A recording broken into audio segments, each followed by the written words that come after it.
En el nombre del Padre, del Hijo y del Espíritu Santo. Amén. Ave María Purísima, sin pecado concebida. Gaudete in Domino semper, iterum dico, gaudete. Modestia vestra nota sit omnibus hominibus, Dominus prope est. Queridos hijos en Cristo, celebramos hoy, 13 de diciembre, la tercera doménica de Adviento, doménica de rito semidoble, privilegiada de segunda clase. Conmemoramos también hoy, 13 de diciembre, la memoria de Santa Lucía, Virgen y Mártir, y la octava de la Inmaculada Concepción de la Santísima Virgen María.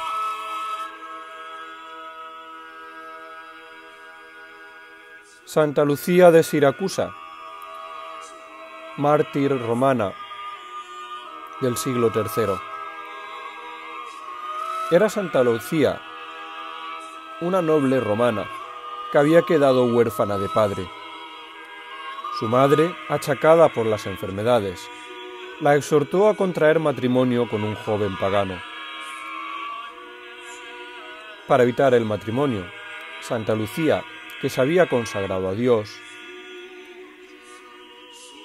convenció a su madre para que fuesen a Catania a orar ante la tumba de Santa Águeda y obtener así la curación de las hemorragias que tenía.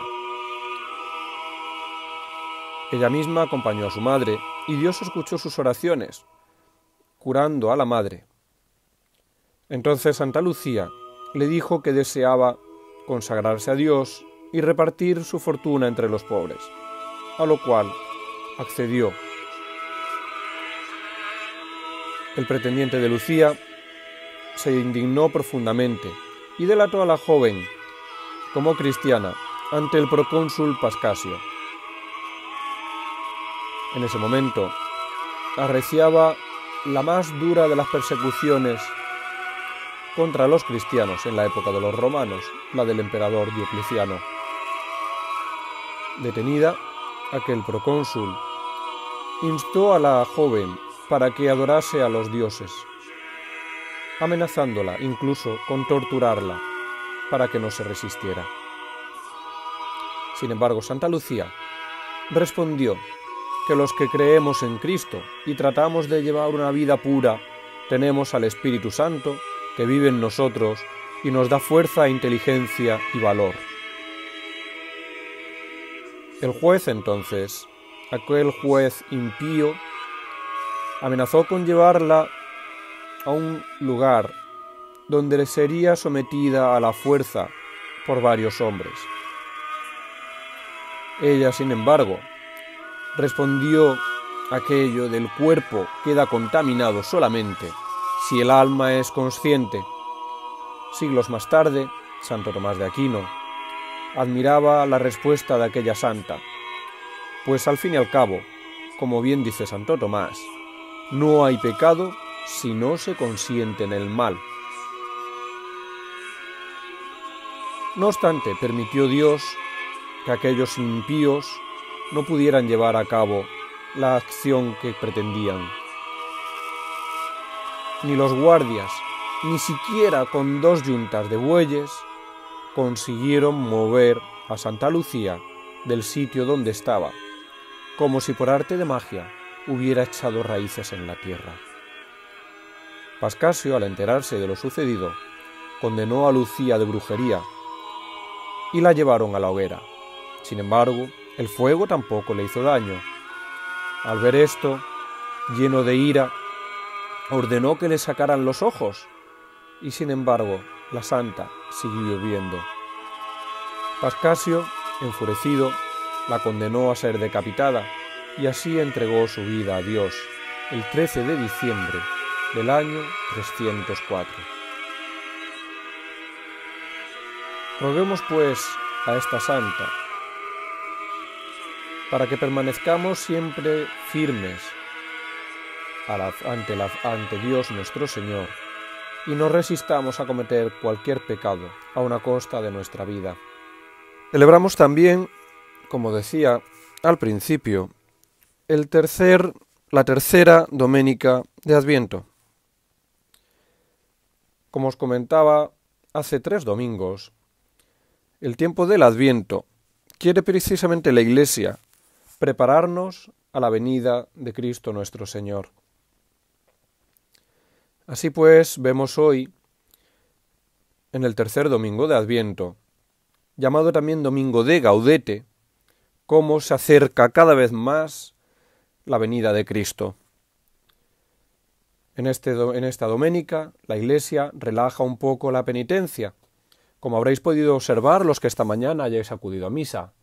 El sacerdote se viste de ornamentos rosados, se vuelven a ver flores en el altar, se vuelve a oír las melodías del órgano, y todo nos indica, con júbilo y alegría, que cada vez está más cerca el Señor. Así pues, comienza hoy la Iglesia en el introito con la misma lectura del San Pablo a los Filipenses. Gaudete in Domino semper, iterum dico, gaudete. Modestia vestra, nota sit omnibus hominibus, Dominus prope es. Hermanos, gozaos siempre en el Señor. Otra vez os lo digo, gozaos. Vuestra modestia sea manifiesta a todos los hombres, porque el Señor está cerca. No andéis solícitos en cosa alguna, mas con mucha oración y ruegos, con hacimiento de gracias, sean manifiestas vuestras peticiones delante de Dios, y la paz de Dios, que sobrepuja a todo pensamiento, guarde vuestros corazones y vuestras inteligencias en nuestro Señor Jesucristo. Gaudete in Domino semper, iterum dico, gaudete. Alegraos en el Señor, que Él sea vuestro único motivo de gozo y de alegría.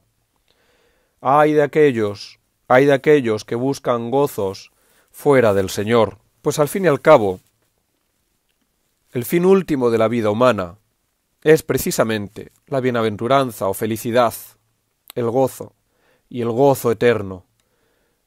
Pues, como nos recuerda San Ignacio en el principio y fundamento, ya sé que estáis hartos de que os lo repita, pero no me cansaré de hacerlo, no solo porque la Pía Unión sea muy ignaciana y tomista, que lo es, sino porque es algo que debemos tener presente continuamente ante nuestros ojos, para no olvidarnos de ello, y poder cumplirlo cada vez más y mejor. Decía que, como nos dice San Ignacio de Loyola, el hombre ha sido criado para alabar, reverenciar y servir a Dios nuestro Señor, y mediante esto salvar su alma. Dios ha creado por lo tanto al hombre para que tienda a él felicidad infinita y suprema, para que goce de él. El hombre, por lo tanto, por naturaleza, tiende al gozo y a la alegría. Pero hay de aquellos que, olvidándose del principio y fundamento, que olvidándose de que el único gozo que podemos tener, que nos puede saciar plenamente, pues es un gozo infinito, es el de poseer a Dios, el de gozarnos en el Señor, como nos dice hoy San Pablo. Sin embargo, son muchos los que continuamente se olvidan de cuál es el gozo que deben buscar y perseguir, y se pierden por las ramas, buscando otros gozos o deleites, carnales, pecaminosos, vacíos de Dios y de la plenitud que el gozo de Él nos brinda, se abandonan a toda suerte de pecado y deleite. Deleite temporal, que lejos de concederles ningún gozo duradero, apenas les da instantes de gozo, pero de un gozo amargo que jamás, jamás podrá saciarles, y que irá cada vez más vaciándoles y dejándoles sin ningún tipo de alegría. Nos dice Santo Tomás de Aquino que el pecado, al fin y al cabo, consiste en la apetencia de algún bien transitorio, no un bien infinito, sino de un bien transitorio que se desea de manera desordenada. Y por consiguiente, una vez tenido ese bien finito, fugaz, banal, se deleita uno en él desordenadamente. Ese deleite, ese gozo, puede ser espiritual o puede ser carnal. De ahí que el pecado pueda afectar al espíritu o a la carne, ser carnal o ser espiritual. Pecados carnales, por excelencia, son aquellos de la lujuria y la gula, por medio de los cuales el hombre, olvidándose de gozar en Dios, intenta gozar solamente en su cuerpo.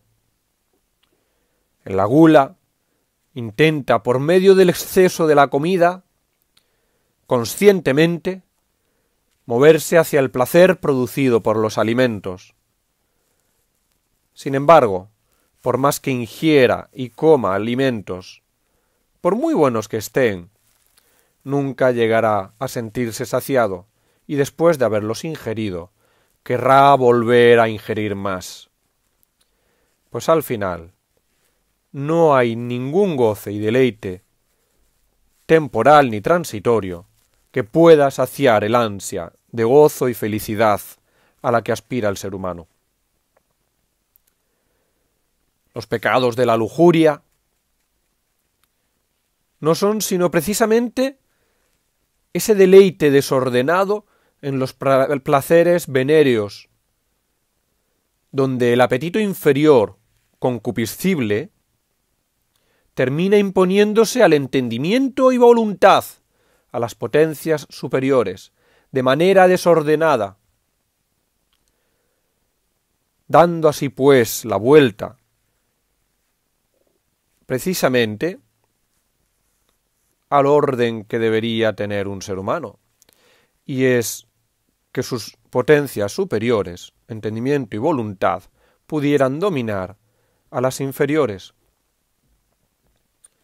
Sin embargo, por medio de la lujuria, se somete el entendimiento y la voluntad, se somete al alma a los goces, placeres del cuerpo.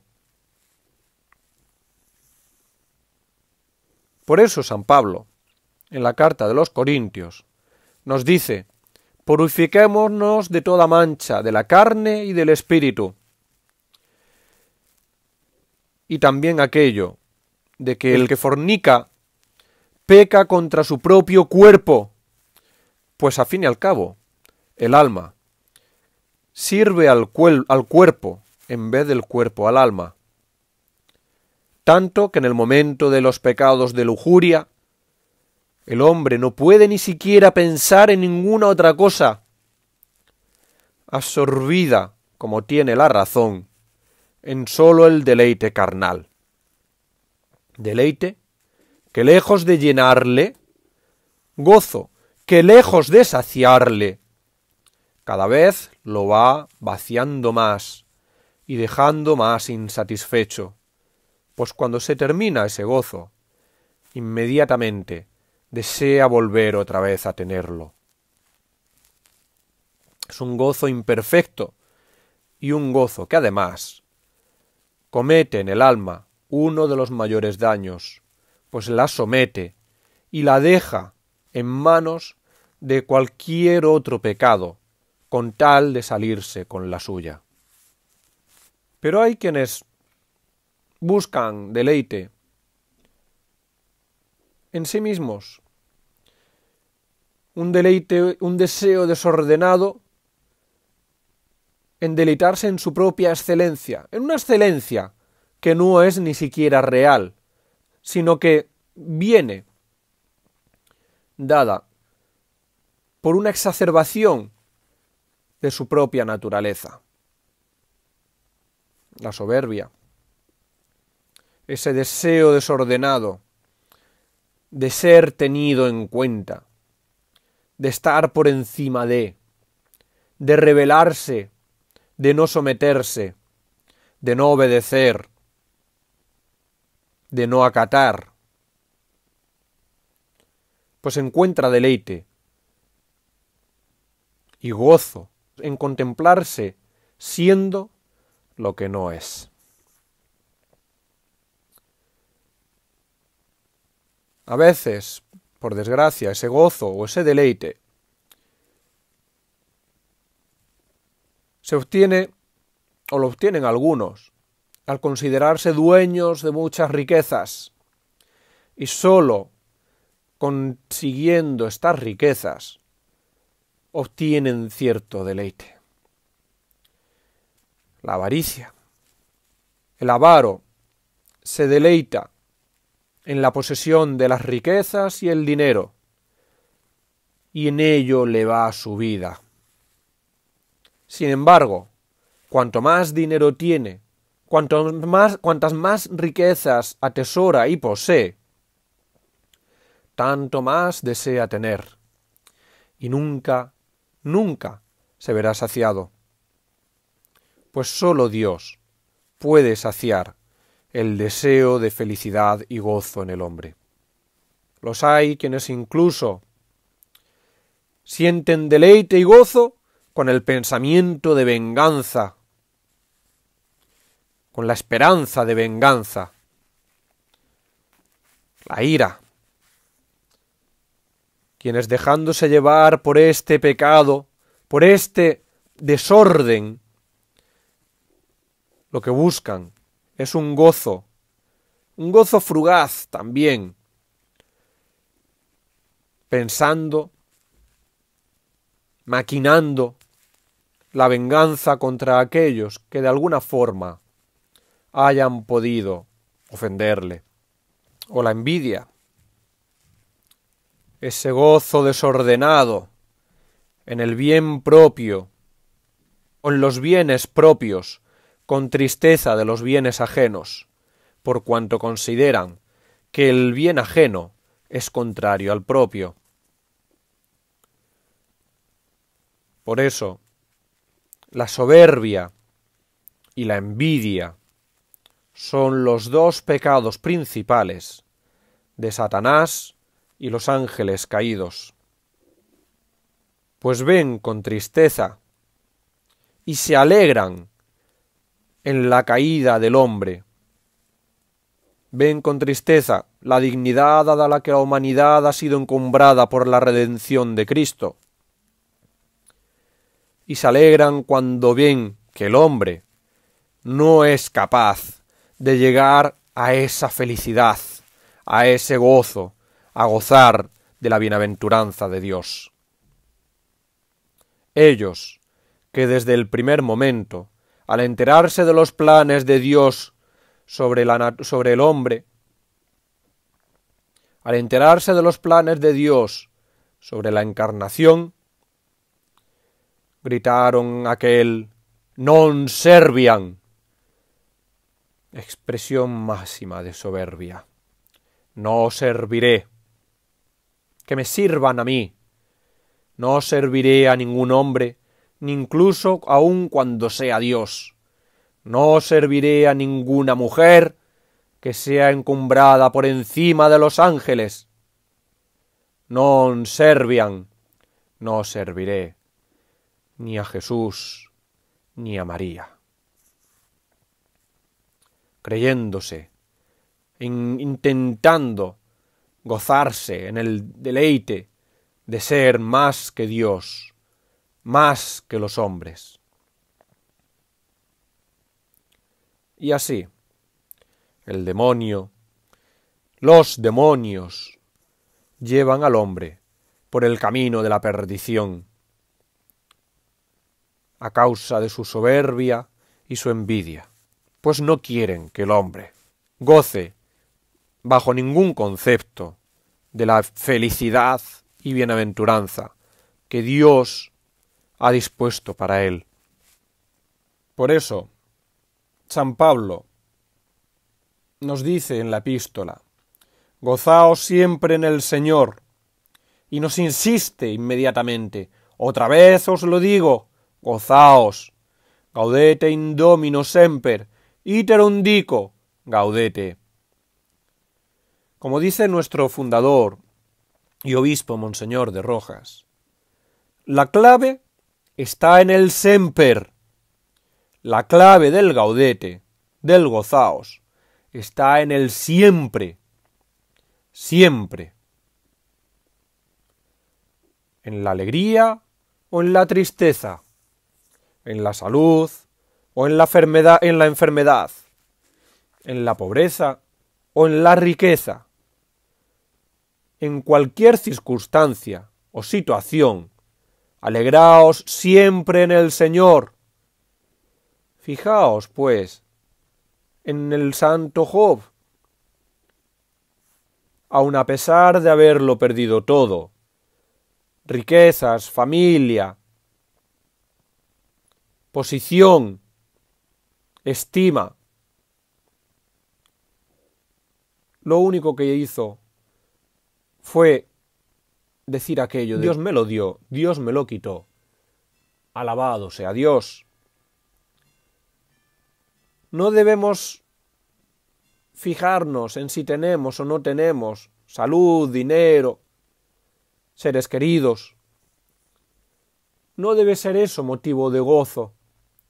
El único motivo de gozo, nuestro único gozo, debe estar en el Señor.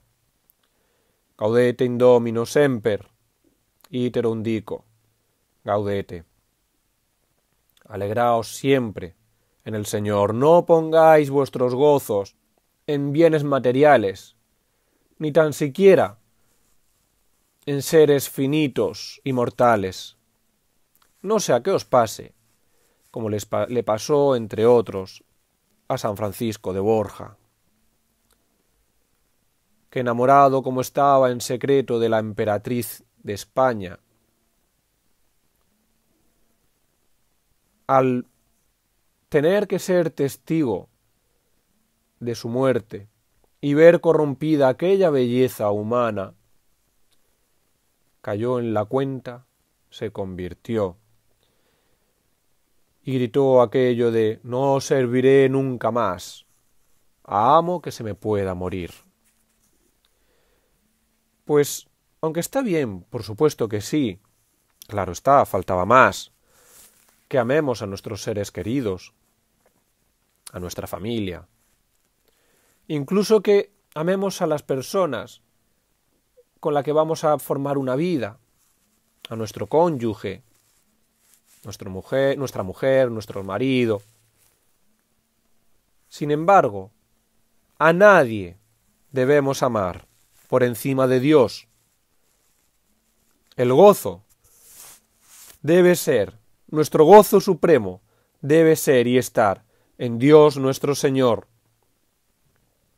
y servirnos, como dice San Ignacio de Loyola, también de las personas, en tanto en cuanto me acerquen a Dios, y alejarme de ellas, en tanto en cuanto me alejen de Él, indistintamente de vínculos de amistad o vínculos carnales.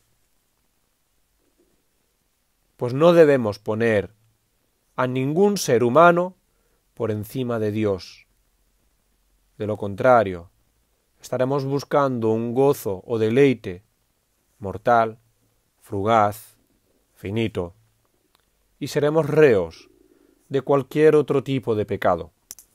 Continúa además San Pablo, después de avisarnos, exhortarnos al gaudete, al gozarnos, continúa diciendo: modestia vestra no tacit omnibus hominibus, Dominus prope est. Vuestra modestia sea manifiesta a todos los hombres, porque el Señor está cerca.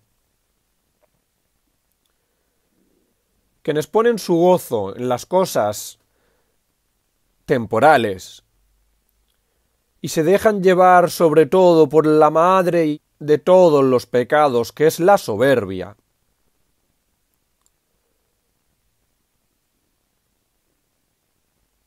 intenta saciarse con cosas que no le sacian.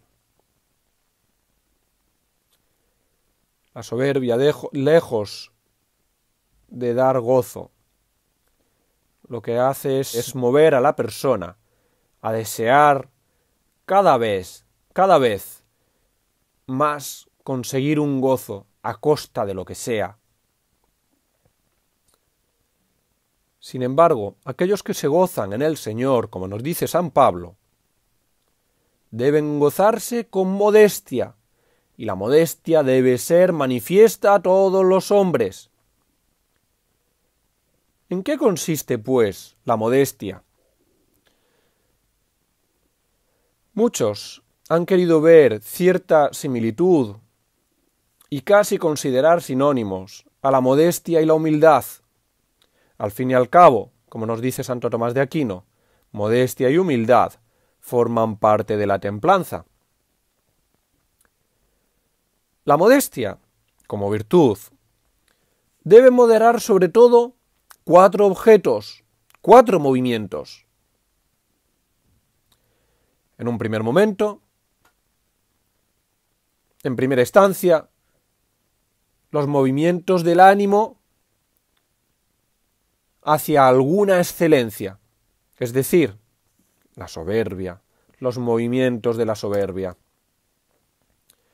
Excelencia que no se corresponde con la realidad.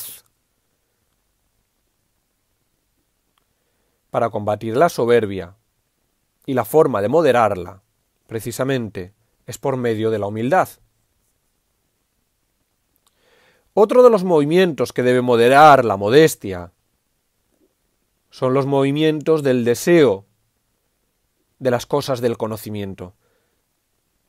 Esa curiosidad exacerbada. Pues al fin y al cabo el hombre, como compuesto de alma y cuerpo, en cuanto a lo espiritual, tiende a conocer. Lo malo es cuando, movido por esa curiosidad, sin ningún tipo de moderación, de modestia, de estudiosidad, que es la virtud de la que nos habla Santo Tomás, que debe moderar este movimiento desenfrenado de curiosidad, se olvidan de cuál es el gozo al que debe tender todo ser humano, con su cuerpo y con su mente, con su cuerpo y con su alma. Y cegados por la soberbia, dejándose llevar por la curiosidad, ponen al hombre, e encumbran al hombre por encima de todo, por encima incluso de Dios. De manera que aquello que yo no puedo conocer, al final, simple y llanamente, no lo considero o lo niego. Limitan por completo al hombre,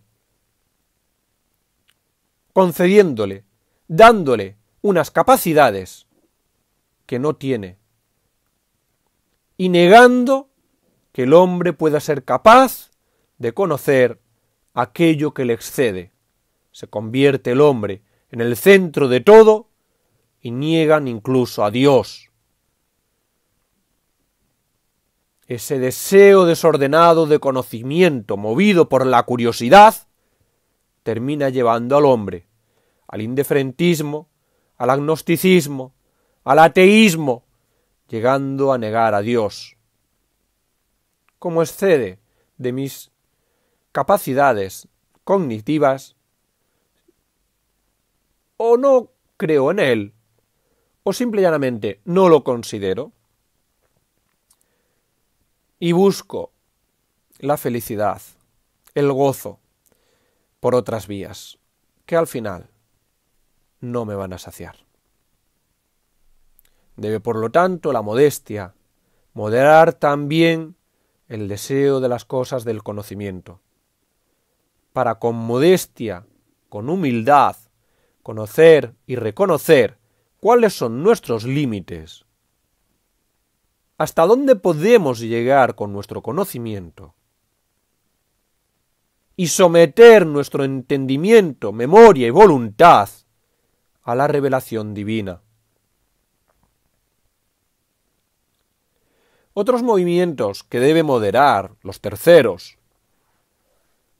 son los movimientos de las acciones corporales, tratando que se hagan con decencia y honestidad, tanto cuando se trata de obrar con seriedad. Un cristiano no puede ir por ahí haciendo gestos obscenos, gestos exagerados, gestos indecentes, deshonestos, poco serios. El cristiano, el católico, como ser bautizado que es, como templo del Espíritu Santo que es, debe respetarse y hacer respetar su cuerpo por medio también de los gestos, de las acciones corporales, decentes, honestas, serias. Que no es que uno no se pueda reír, pero tanto en el hablar como en el actuar deberíamos hacer como recomienda San Juan de la Cruz. Según tu estado, habla y actúa como hablaría y actuaría Cristo en tu misma situación. Paraos a pensar, cuando queráis gesticular, hablar, realizar cualquier tipo de acción, si Cristo haría o diría lo mismo estando en tu situación. De esa manera podremos e iremos refrenando cada vez más ese apetito desordenado, quizás movidos por ese afán de protagonismo. Otro de los movimientos, los cuartos, que deben moderar la modestia, son todos los movimientos, todo aquello relacionado con el ornato externo, con vestidos y objetos similares. Y me entretendré aquí de manera especial, pues muchas veces nos olvidamos precisamente de esa modestia en el ornato externo, de esa modestia en el vestir. Pero padre, me diréis algunos, ¿cómo debe entonces vestir un cristiano, un católico o una católica? Nos limitaremos al magisterio de la Iglesia y los últimos papas que se han manifestado al respecto fueron su Santidad Pío XI y Pío XII, último papa de la Iglesia Católica. Precisamente Pío XII, en 1954, lamentó el triste y funesto espectáculo, en muchas ocasiones, que daban las personas católicas, sobre todo refiriéndose a las jóvenes. Dijo aquello, de cuántas jovencitas hay, que como tantas ovejas no ven nada malo en seguir ciertos estilos desvergonzados, ciertamente se ruborizarían si supieran la impresión que hacen y los sentimientos que evocan en las personas que las ven. En otra ocasión, llegó a decir este Papa que el bien de nuestra alma es más importante que el corporal y debemos preferir el bienestar espiritual de nuestro prójimo a las comodidades de nuestro cuerpo. Si cierto tipo de vestido constituye una ocasión grave y próxima de pecado, y pone en peligro la salvación de tu alma y la de otros, es tu deber abandonarlo. Oh madres cristianas, decía Pío XII, si supieran qué futuro de ansiedades, peligros y de vergüenzas preparan para sus hijos e hijas al acostumbrarles imprudentemente a vivir escasamente vestidos y haciéndoles perder el sentido del pudor. Si supieran, se apenarían y espantarían por el daño que se hacen a ustedes mismas, por el daño que están causando a estos niños, a quienes el cielo les ha confiado para ser educados como cristianos. Nos dice Pío XI, ¿cómo pues debe vestir un católico, una católica? Nos dice el magisterio de la Iglesia, el 12 de enero de 1930, por medio de la Sagrada Congregación del Concilio, por mandato de su Santidad Pío XI, que insistió y dio directrices exactas e instrucciones enfáticas a todos los obispos sobre la modestia en el vestir, nos dice lo siguiente: recordamos que un vestido no puede llamarse decente si tiene un escote mayor a 2 dedos por debajo de la concavidad del cuello, si no cubre los brazos por lo menos hasta el codo en la calle y por la muñeca en la iglesia, y la falda escasamente alcanza un poco por debajo de la rodilla. Tiene que cubrirla holgadamente sentada. El uso de las medias es obligatorio siempre en la iglesia y recomendable fuera. Además, los vestidos de material transparente quedan totalmente prohibidos. Siguiendo el uso del mandato paulino, en el canon 1262 del derecho canónico, el uso de la mantilla en las mujeres en la iglesia es obligatorio.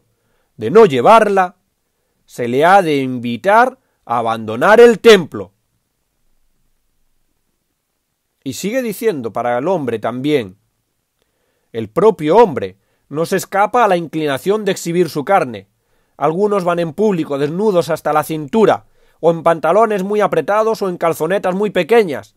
El pantalón debe ser largo, llevar chaqueta, al menos siempre dentro de la iglesia. Y fuera se puede ir en mangas de camisa remangadas, pero mangas largas, a lo sumo 2 vueltas a las mangas, que dan cierta elegancia.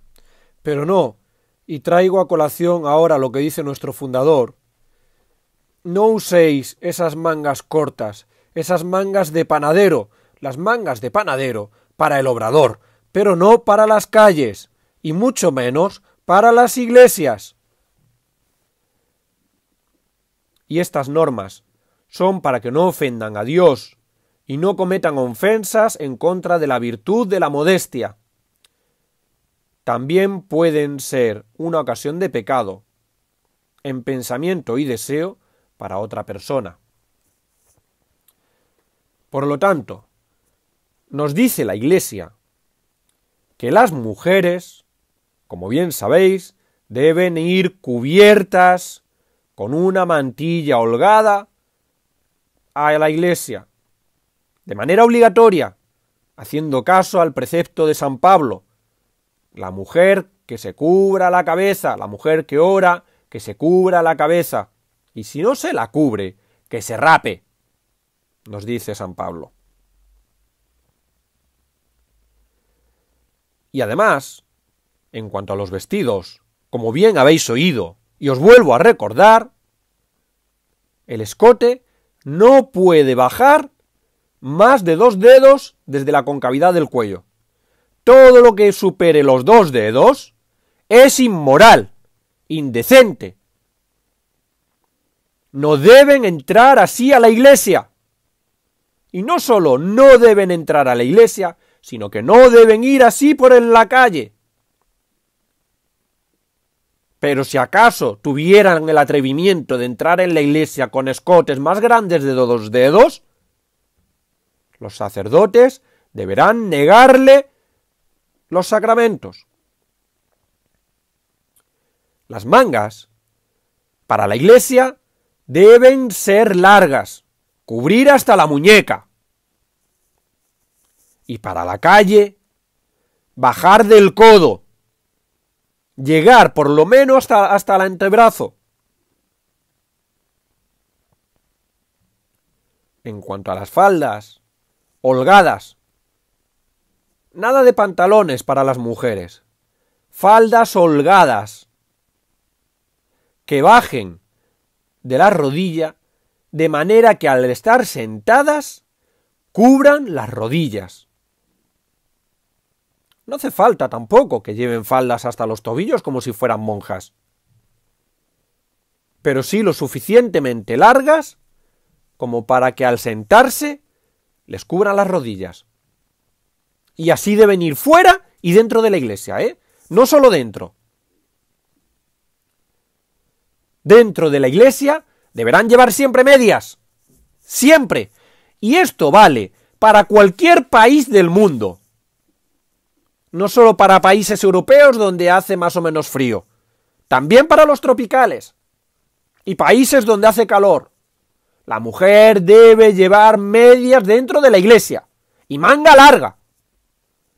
Y es más, recomienda al magisterio de la iglesia que incluso fuera de la iglesia también las lleven. Luego, venimos a quejarnos y a decir, ay, pero es que hace mucho calor en verano, hace mucho calor aquí o allí o en tal o en cual sitio. Que vuestra modestia, nos dice San Pablo, sea manifiesta a todos los hombres. Modestia en el actuar, modestia en el deseo de conocer, modestia a la hora de vestir, y sobre todo a la hora de vestir. Pues al fin y al cabo, la modestia en los actos externos es tan importante cuanto la moderación de lo interno se da a conocer precisamente mediante signos externos. Las jovencitas de hoy en día, que van con faldas excesivamente cortas, ropas excesivamente ceñidas, sin medias, provocando, encima tienen la osadía, la arrogancia, la soberbia de decir que ellas no pecan, que quien peca es quien le mira mal, ellas o ellos, porque también los hay. Hemos visto también que nos decía que el hombre debe llevar ropa holgada, que no lleve pantalones ni ropas apretadas, que no vayan desnudos de cintura para arriba, que lleven manga larga y chaqueta. Los hay también que van con ropas ceñidas, intentando enseñar ciertas bellezas corporales. Tanto ellos como ellas se excusan en que ellos no pecan, pecan quienes les miran mal. Luego pasa lo que pasa, se cometen los delitos que se cometen, y claro, la culpa es del que ha cometido el delito, que es el que está mal de la cabeza o el que tiene apetitos desordenados, pero no de quien provoca precisamente esos apetitos desordenados. Pero habráse visto semejante soberbia. El católico, la católica, debe vestir de manera modesta, respetándose, por cuanto es templo del Espíritu Santo, y su cuerpo es sagrado. Con humildad, modestia, en el ánimo, sin creerse ser más, ni querer ser más bella, ni más hermosa o hermoso, dejándose llevar por vanidades frutos de la soberbia. Modestia en el actuar, en los gestos corporales, con decencia, con honestidad, con seriedad, y modestia en el vestir. Pero sobre todo, es que la modestia en el vestir es la que de alguna forma manifiesta esa modestia interna, esa humildad y esa modestia en todo tipo de acciones.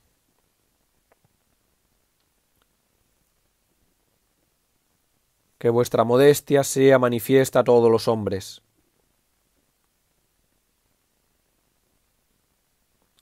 No está de más recordar, llegados a este término, hablando de cómo se debe vestir dentro y fuera de la Iglesia, que el canon 1262 que hemos citado antes con el velo o la mantilla, también nos recuerda lo siguiente: es de desear que conforme a la disciplina antigua las mujeres estén en la Iglesia separadas de los hombres. Esto sigue diciéndolo el derecho canónico. Y sin embargo, hay muchos eclesiásticos que lo desconocen y que no lo imponen en sus templos. Las mujeres deben estar separadas de los hombres. Según el país, habrán de hacerlo dependiendo a la costumbre o tradición que tuvieran.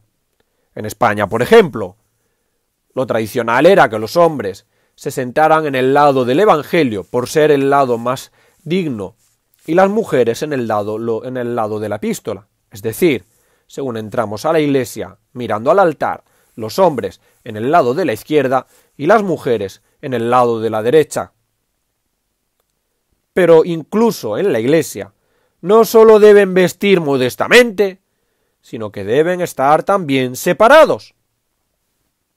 Podemos decir, por lo tanto, que la modestia es casi sinónimo de la humildad, y si la soberbia es la madre y raíz de todos los pecados, la humildad es precisamente madre de todas las virtudes. Por eso San Pablo nos insiste tanto en que nos gocemos en el Señor, pues solo en Él podemos encontrar gozo perdurable. Que nos gocemos en el Señor y que además lo hagamos de manera modesta, de manera que nuestra modestia sea externa y sea manifiesta a todos los hombres, es decir, que se transmita a todos aquellos vuestra fe, vuestro gozo en Dios.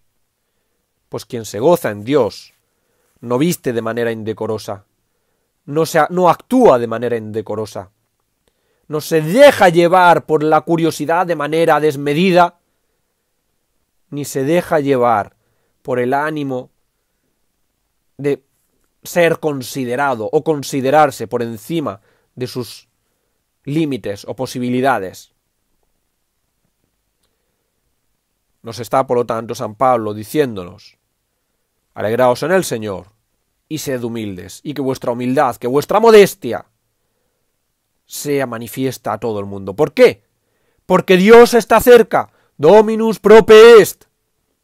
Y aunque esta lectura aparece el tercer domingo de Adviento, San Pablo sin duda no escribió esta carta antes del nacimiento de Cristo. Pero como os dije en su día, la Iglesia en el Adviento nos prepara al doble advenimiento. Primero, a la celebración del advenimiento de Cristo, del primer advenimiento, del nacimiento, de la encarnación, a la celebración de su aniversario. Y por otro lado, nos prepara también al segundo advenimiento. Segundo advenimiento, que no tenemos que buscarlo en el Apocalipsis ni preocuparnos por cuándo vaya a ser el final del mundo. Dios está cerca. Y es que 50, 60, 70, 80 años son un suspiro que pasan en un segundo.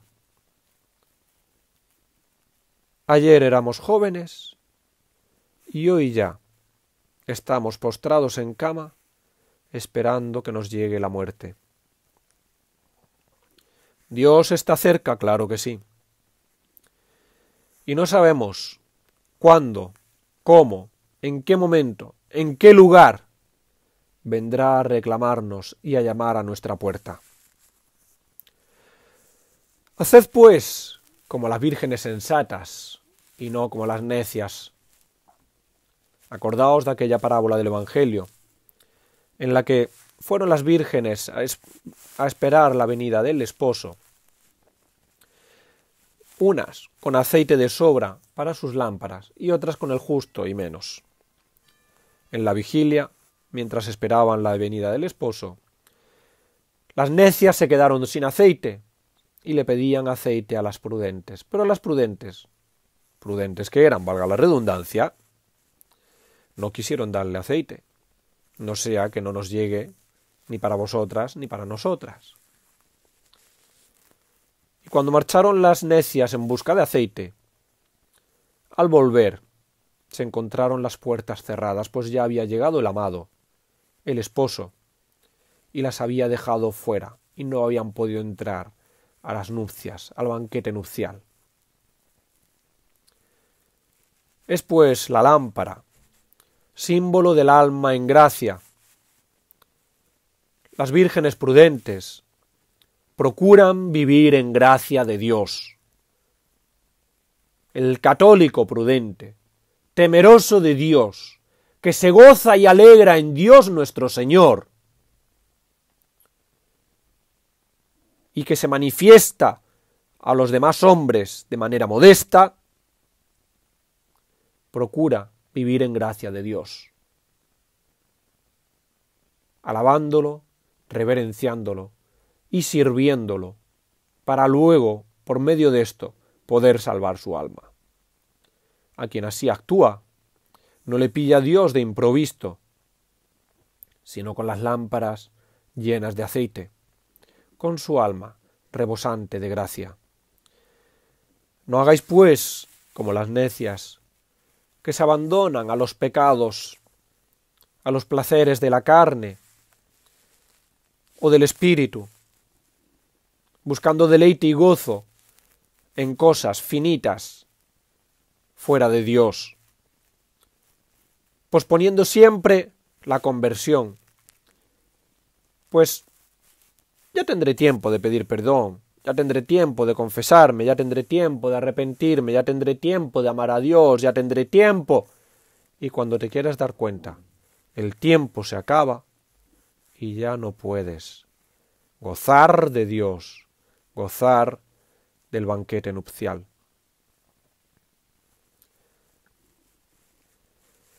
No dejéis para mañana aquello que podéis hacer hoy. No dejéis, como nos dice San Pablo, que el sol se esconda, pillándoos en pecado, sobre vuestra ira, sobre vuestra soberbia, sobre vuestro orgullo. No pospongáis la conversión, no pospongáis los sacramentos, no pospongáis la confesión. Pues Dios, que quiere que le gocemos, y que de sobra sabe, pues nos ha hecho para ello, que nuestra fidelidad, nuestra felicidad y bienaventuranza está en gozarle. Nos ha dado todo aquello, todo lo necesario para que podamos gozarle, para que podamos mantenernos en gracia. Nos ha dado los sacramentos. Vino a redimirnos, pues el hombre no podía hacer nada para salvarse, y eso es lo que celebramos en estos días, que vino a redimirnos. ¿Y de qué manera? ¿Y de qué manera? Asumiendo nuestra naturaleza y dando su vida, ofreciendo su vida al Padre como víctima propiciatoria por los pecados de los hombres. Vino a redimirnos y nos dio los sacramentos como canales de gracia. No pospongáis, por lo tanto, los sacramentos. Procurad confesaros con frecuencia, comulgar, vivir en gracia, y si pecáis, no os mantengáis hundidos en el lodo, revolcándoos como los animales que se revuelcan en su inmundicia. Levantaos, salid de ahí, pues Dios os ha dado los medios necesarios. No os durmáis, no seáis holgazanes y perezosos. Id corriendo a por aceite, mantened vuestras lámparas encendidas. Gozaos en el Señor, que vuestra modestia sea manifiesta, porque Dios está cerca.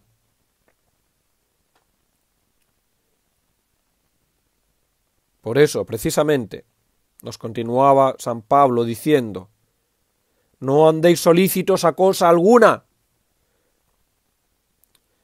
Es decir, no os distraigáis en deleites y gozos temporales, fugaces, banales, que os llevan por el camino de la perdición, mas con mucha oración y ruegos, con hacimiento de gracias, sean manifiestas vuestras peticiones delante de Dios. Y la paz de Dios, que sobrepuja todo pensamiento, guarde vuestros corazones y vuestras inteligencias en nuestro Señor Jesucristo.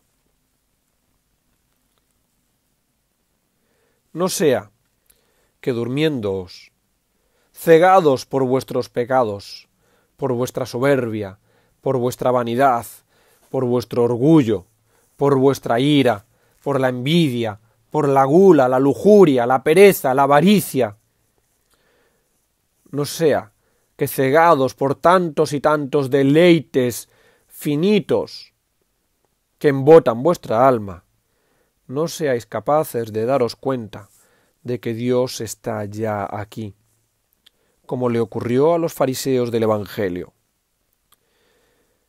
Fueron a donde San Juan Bautista a preguntarle si él era el Mesías, si era Elías, si era uno de los profetas, a lo cual, tajante, el Bautista respondía: no, no, no. ¿Quién pues eres? Yo soy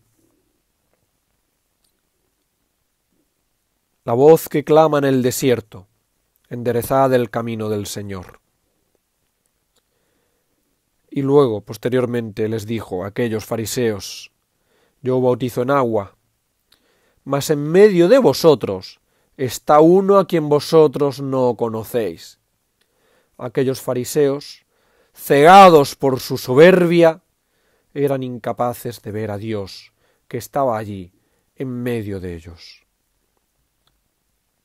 No seáis soberbios, sino humildes y modestos. Gozaos siempre en el Señor, en cualquier circunstancia. Gaudete in Domino semper, iterum dico, gaudete. Para así poder reconocer humildemente a Dios nuestro Señor. De manera que cuando venga a reclamar lo que le pertenece, vuestras vidas, os pueda encontrar con las lámparas encendidas y aceite de sobra, con el alma en gracia, y poder así pasar a gozar del deleite, del gozo, del banquete nupcial.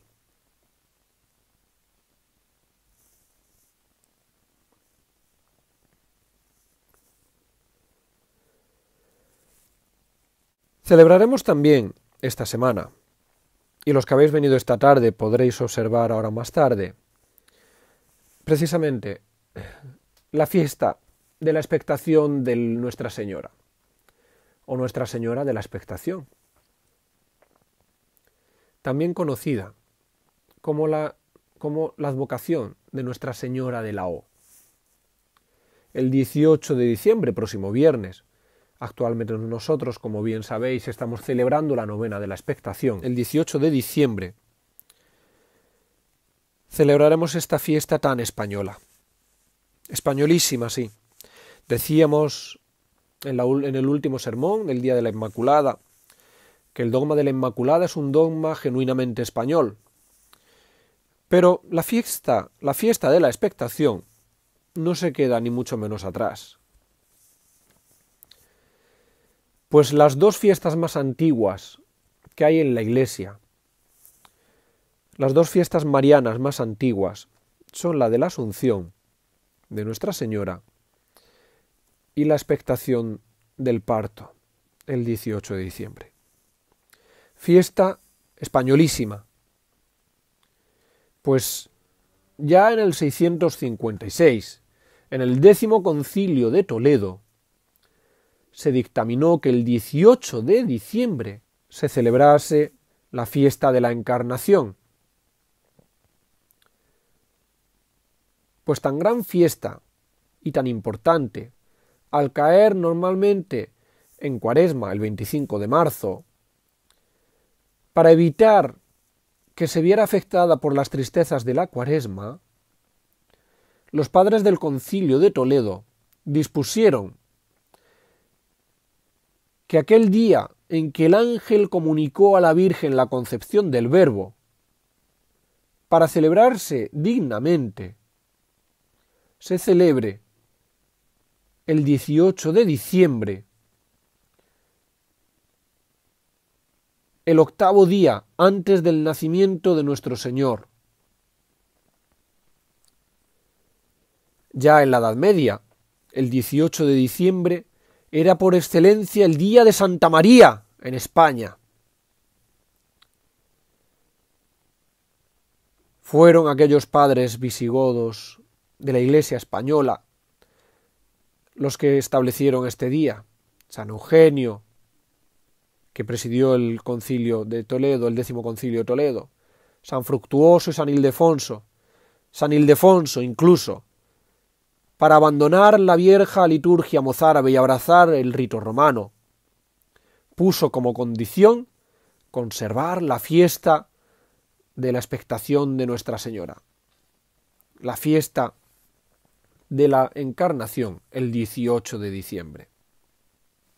Así pues, que nuestra alma empiece a participar más intensamente de aquellos ardientes deseos que tenía la Virgen sin mancilla de ver con los ojos al que llevaba en su seno.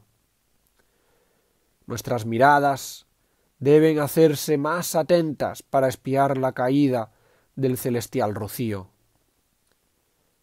Y sigamos en nuestra expectación, la expectación de la Virgen, contando con ansiedad los días y las horas que faltan para la realización del prodigio.